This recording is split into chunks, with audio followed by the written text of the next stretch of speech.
pasasalamat sa tiwala. Kaserbisyo sa loob ng halos 6 na buwan, naging top 5 AM radio station na ang Radyo 630 sa Metro Manila. Ayon sa Quarter 4 Metro Manila Radio Study ng Kantar Media, patuloy po kaming magsisil ang Radyo 630 at Teleradyo Serbisyo dahil para sa kayo ang number 1 kaserbisyo. Chill ka lang tuwing linggo sa Teleradyo Serbisyo. Magaan ang usapan kasama sina Adrian Ayalin, RG Cruz at Sherry Antores sa Anong Ganap, alas 6.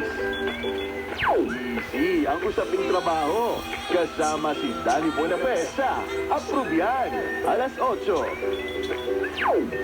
Matuto sa tamang pag-iipon at paghawak ng pera kasama si May Valle Seniza at Salvedo Frito sa Panalong Diskarte, alas 9:30. Updated ka sa trending stories kasama si Liza Aquino sa Wow! Sikat!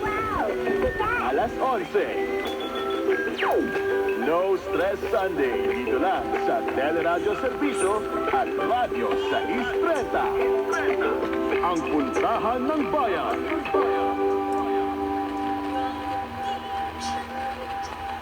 Ako si Lian Mas, OFW, nakikipagsapalaran sa ibang bayan para maiahon ko ang aking pamilya sa hirap. May kasama ka sa pagtupad ng iyong hangarin para sa iyong pamilya at para sa bayan.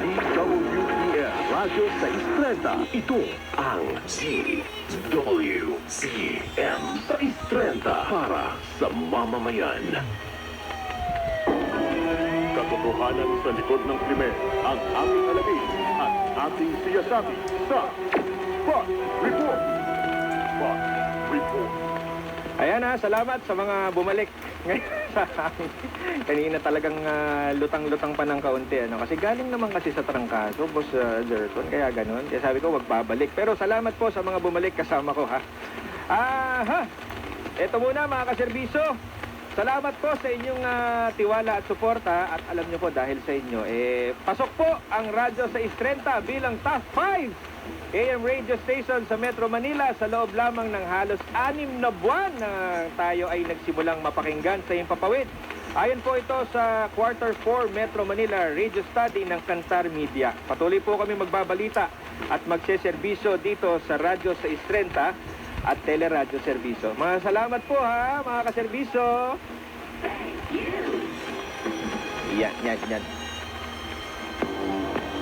Nako.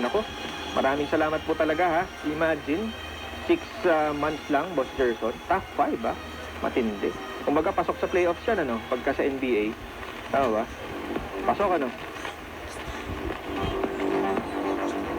Ito mga kaserbiso, alam mo na napanood nyo rin ho ba, no?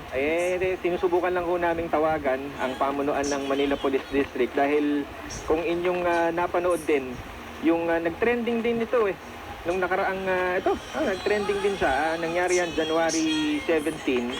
Ang kwento po niyan, may isang hold-upper na nakasakay sa jeep, buti na lang, alisto yung driver, hininto niya kung saan may mga pulis, tinahabol. Pero ang nangyari, nakitaan ng ilang pagkukulang sa POP yung mga pulis na rumesponde, yung 6, dahil may nagpaputok pa ng baril dyan So ang sinasabi ng Kampo Krame tungkol dyan, nag-press briefing si Police Colonel Jean Fajardo, wala naman ang imminent danger dahil hindi naman armado yung hold-upper doon sa jeep. Kinailangang magpaputok pa ng baril. At sinasabi nga 6 sila. Natakbuhan pa yan. Ayan umaasi-asinta na tumakbo yung hold-upper. Pero nakatakbo yan natakasan sila at nung nabaril, tinamaan sa binti yung hold-upper, ang pinagpaliwanag na dyan ng pamunuan ng MPD, siyempre yung commander nung 6 at saka sinasabi rin rekomendasyon mismo ng MPD, baka natanggal na ito sa pwesto mga ito, pero isa sa rekomendasyon, i-retraining, so mailalim uli sa training mga ito. Ito, para kunin natin yung mas detalyado kung kamusta na yung 6 na pulis na yan. Nasa linya na po ng ating telepono ang ating suki na si Police Brigadier General Arnold Tomas Ibay, ang District Director po ng Manila Police District. Hi, Jen! Good evening! Hello, good evening, Jeff. Good evening, sir. At sa lahat po ng nakikinig sa Teleradyo Serbisyo. Okay, Jen. Opo. Yung last nito, ano ho ang explanation nung commander nitong anim? Bakit ho na uwi ho sa ganun naging viral pa nga po, General Ibay, sir? Yes, ano nga nangyari dyan, yung unang-una, nung nakita natin to, yung video nung pag-aresto nila, pinag-explain na kagad sa atin yung PCP commander doon. But just the same, ongoing pa yung investigation, pero ang SOP natin dyan, kung may maganyang mga insidente, nire-relieve natin sila sa mga posisyon nila para hindi maka-influensya sa investigasyon na ginagawa natin. Opo. Yun lang, the good thing is, nahuli natin, kaya lang the manner of arrest, yun lang, nakita natin na hindi, may pagkukulang, ano. Opo. Okay. Jen, ano ho nakita nyong dapat ginawa nitong mga tauhan ho ninyo doon sa sitwasyon na yun? Nasa loob ng jeep, hindi naman ho armado yung holdapper, ano po, Jen? Meron siyang, they claim na meron siya armas. Kaya lang, ang kwan kasi natin, tinitingnan kasi natin yung explanation nila dahil allegedly ito ay, aligaga, disturb eh. Yes. So, disturb, kaya nakita po natin na medyo magalaw siya. Kaya, gano'n na naging reaction nila. Kasi kung sakaling unarmed naman yan, yes, tawag dito, immediately ma-approach nila yan. Kaya siguro hindi basta-basta nila malapitan kasi they keep on, the person keeps on swinging his arms eh. So hindi po madak-madak basta. Okay. Nung napanood nyo, initially to, General Ibay, sir, ano ho ang reaksyon nyo? Ano ho yung, kumbaga, nasabi nyo na dapat ginawa nitong anim na polis?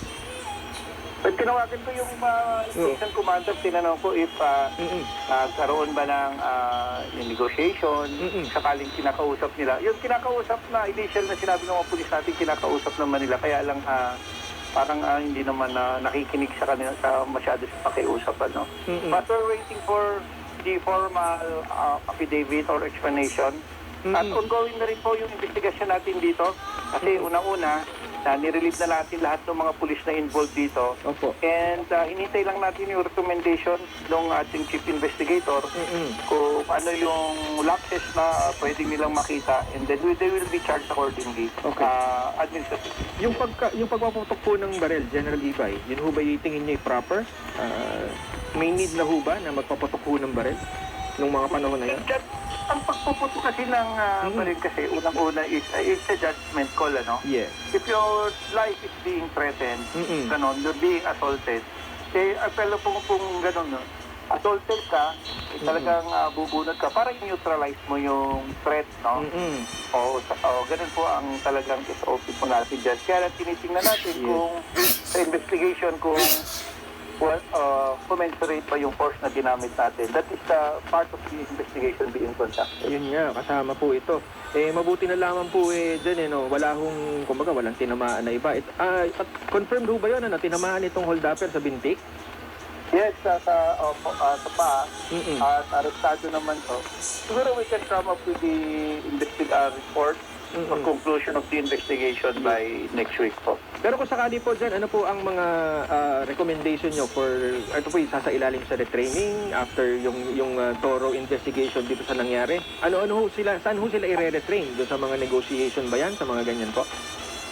Hindi lang kasi yung mga kapulisan natin na na-relieve dito ang pwede na kasi natin i-retrain o kaya i-remind o kaya magkaroon ng seminar. This is a wake-up call for everybody. Kailangan i-review namin yung police operational procedures namin. Yes po. And at the same time, para ma-train or ma-remind yung mga first responders natin, ang importanteng maturuan ulit o kaya magkaroon ng seminar ay yung mga patrollers natin kasi sila mismo yung immediate responders natin or first responders na tinatawag. Opo. Pero sa nakikita ko dito dyan, mukhang mas magandang ginawa ko niya. Hinarangan na lang yung likod ng jeep no? Kaya may shield siya na ba nakikita nyo din? Yes, yun, kasama rin yun. Magkakaroon na talaga kami ng recommendations dito. Katulad ng sinasabi namin, inaano namin kinukuha namin yung site ng kapulisan natin. Really kung bakit naging ganon yung kanilang naging disposition. And then hindi ko muna masasabi dito on air. Opo, opo. Pagka importante, hawak ko yung kanilang mga explanation. Opo. Para